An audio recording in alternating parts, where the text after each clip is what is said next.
Знаеш ли, че законът може буквално да те спаси от глоба, напълно законно?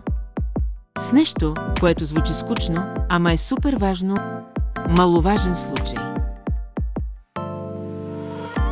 По закона за административните нарушения и наказания това е, когато нарушението е дребно, без сериозни последици и човекът не е действал умишлено. Казано просто, направил си грешка, ама не си престъпник. Караш с 55 при ограничение 50, пътят е празен, нямаш предишни нарушения. Това може да се приеме като маловажен случай и вместо глоба от 50 лева да получиш само предупреждение. Или забравяш личната карта, но веднага се връщаш и я показваш. Отново може да се приеме като маловажно. Това не е някаква вратичка. Член 28 от Закона за административните нарушения и наказания казва ясно, при маловажен случай може да се освободи от наказание с предупреждение.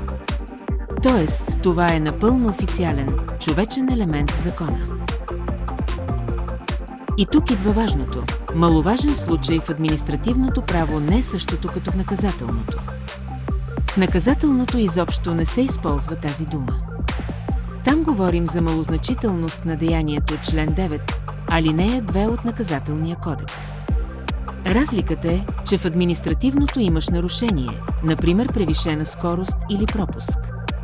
В наказателното имаш престъпление, но обществената опасност е толкова ниска, че приложението на наказание може да се сметне за неоправдано.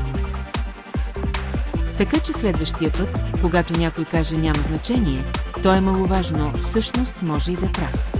Но само ако законът е на негова страна. Законът не е страшен, страшно да не го знаеш.